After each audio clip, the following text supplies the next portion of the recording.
Welcome to Second Take, the show that focuses on the issues behind the news. This week, Mining Weekly editor Martin Creamer unpacks developments in the fuel cell and mining ventilation industries. Welcome, Martin. Hi, Ashley. Now, can you talk to us about a joint proposal that was submitted to the International Climate Initiative for funding for buses driven by green hydrogen? Yes, hydrogen and green hydrogen in particular, the world is looking at very, very closely, and South Africa should as well, because we're in a very good position to produce green hydrogen. The idea is to use our sun mainly, but also wind at night. We've got prime wind to make sure that we get that hydrogen out of the sea, and you desalinate the sea, and then that desalinated water you use, but you can produce excess of that. We know we are a water scarce country. We know from time to time we need water, and we always look at the desalination side of it and we think, well, wow, that's very, very expensive. But when you combine it with the hydrogen, that cost fades into insignificance. So that's a bonus. But we see now, the Gautrain Management Agency, they are looking at 20 of their buses, 20 of the 125 buses they've got being run on green hydrogen. And they want to get funding from this International Climate Initiative.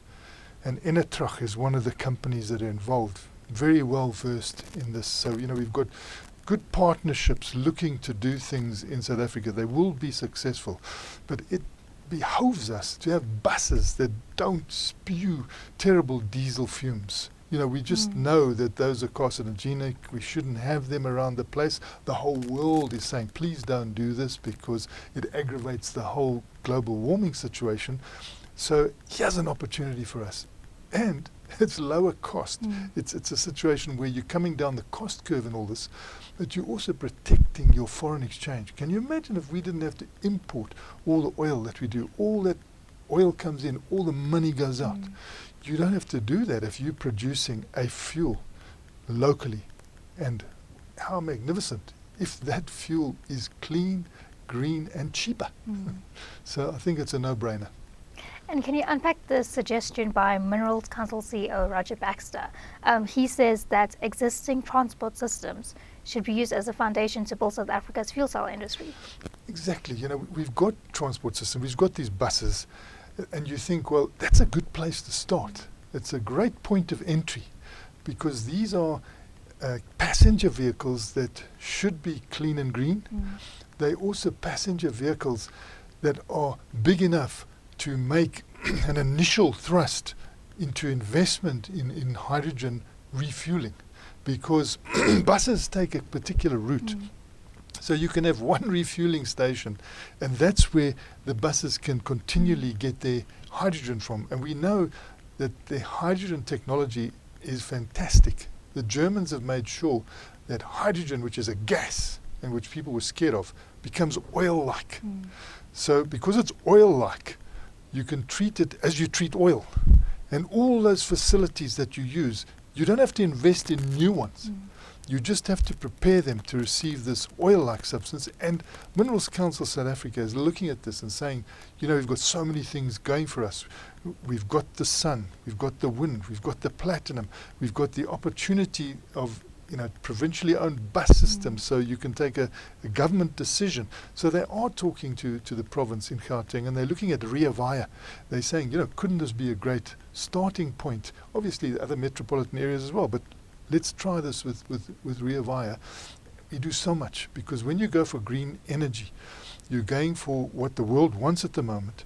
You can also, of course, use it outside of transport. You can use it in your home for lighting, but it can create literally hundreds of millions of quality jobs. I mean, they're quality jobs.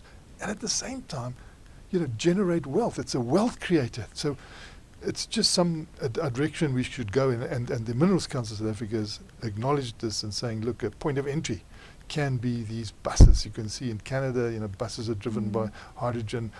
In parts of Europe, trains are driven now by hydrogen. So it is definitely taking off. And this window is open. Let's fly through it quickly.